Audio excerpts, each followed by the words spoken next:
السلام علیکم ورحمۃ اللہ وبرکاتہ۔ وعلیکم السلام ورحمۃ اللہ وبرکاتہ۔ محترم سامعین و ناظرین، روضۃ الاطفال حصے دوم میں سے ہم جو سبق پڑھنے جا رہے ہیں عنوان ہے قرآن اور حدیث۔ عنوان ہے قرآن اور حدیث۔ جیسے ہم نے پچھلے اسباق کے اندر یہ جانا کہ اللہ کی طرف سے جو کتابیں اللہ کے رسولوں پر اتاری گئی ہے، ان میں سب سے آخری کتاب قرآن مجید ہے۔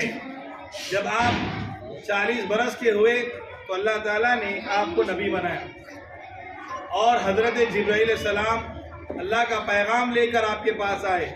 قرآن کی کچھ آیتیں آپ پر نازل کی گئی، پھر اس کے بعد آپ پر قرآن کا نزول شروع ہوا۔ رسول ہونے کے بعد آپ نے 23 برس اس دنیا میں زندہ رہے، 13 سال مکے میں اور 10 سال مدینے میں گزارے۔ اس مدت میں قرآن شریف بھی تھوڑا تھوڑا موقع با موقع اترتا رہا اور 23 برس یعنی 13 سال میں اس کے 30 پارے مکمل ہوئے۔ جب کوئی سورت یا آیت نازل ہوتی، رسول اللہ صلی اللہ علیہ وسلم اس کو لکھوا دیا کرتے تھے اور بہت سے مسلمان اس کو زبانی بھی یاد کر لیا کرتے تھے۔ قرآن مجید سے قبل جو کتابیں نازل ہوئی تھی، ان میں لوگوں نے رد و بدل کر دیا، اس لیے آپ کو قرآن کی حفاظت کا بڑا خیال تھا۔ لوگوں کو اس کے الفاظ بھی یاد کرائے، اس کا معنی مطلب بھی خوب سمجھایا، اس کے ہر حکم پر خود عمل کیا اور اپنے ساتھیوں کو بھی، جن کو صحابہ کہتے ہیں، اس پر وہ عمل کرتے تھے۔ آپ قرآن کے حکموں اور آیتوں کے مطلب کو کبھی زبانی بتایا کرتے، کبھی خود عمل کر کے لوگوں کو سمجھاتے تھے۔ کبھی لوگوں کو کوئی اچھا کام کرتے دیکھتے تو اس پر اپنی رضامندی کا اظہار فرماتے، کبھی کوئی خراب کام لوگوں کو کرتے دیکھتے تو اس پر ناراضی کا اظہار کرتے اور انہیں اس کام سے روک دیتے۔ آپ کی اسی باتوں کو حدیث کہتے ہیں۔ قرآن کا صحیح مطلب حدیث ہی ہے، قرآن کا صحیح مطلب حدیث ہی سے سمجھ میں آتا ہے۔ اس لیے قرآن وہی ہے جو قرآن اور حدیث دونوں کو مانے۔ قرآن کے الفاظ آج بھی اسی طرح موجود ہیں جس طرح آپ کے زمانے میں موجود تھے، اور ان حدیثوں کے ذریعے اس کے معنی اور مطلب بھی محفوظ ہے۔ اس لیے اب کسی رسول کے آنے کی ضرورت ہے، نہ کسی کتاب کی۔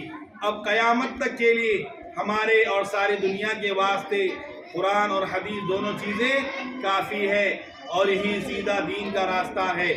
اگر تم پوچھو گے کہ قرآن مجید تو ہمارے پاس موجود ہے مگر حدیث کہاں ہے، تو اس کا جواب یہ ہے، اچھے اور بڑے بڑے نیک بزرگ عالموں نے، جن کو محدثین کہتے ہیں، بڑی محنت اور تحقیق سے حدیثوں کی کتابوں کو بھی جمع کر دیا۔ یہ کتابیں عربی زبان میں ہیں لیکن کتابوں کے ترجمے بھی ہو گئے ہیں۔ حدیث کی سب سے زیادہ معتبر اور صحیح کتاب کا نام بخاری شریف ہے، اور اس کے بعد دوسری کتاب جس کا نام مسلم شریف ہے۔ ان دونوں کتابوں کے علاوہ حدیث کی اور بھی کتابیں ہیں، جیسے ابو داؤد، ترمذی، نسائی، ابن ماجہ وغیرہ۔ تو معلوم یہ ہوا آج کے درس سے قرآن و حدیث کی اہمیت کیا ہے۔ سوالات کے جوابات دیجیے۔ کیا قرآن مجید ایک ہی دفعہ اتر گیا؟ نہیں، تھوڑا تھوڑا قرآن مجید اترا۔ آپ پر جب قرآن مجید کا نزول ہوا اس وقت آپ کی عمر کیا تھی؟ 40۔ نبی صلی اللہ علیہ وسلم جب قرآن اترا جب آپ کی عمر 40۔ پورا قرآن کتنے سال میں نازل ہوا؟ 13۔ مکے میں کتنے سال رہے؟ مدینے میں کتنے سال رہے؟ مکے میں 13 سال، مکے میں 13 سال، مدینے میں 10 10 سال۔ سال۔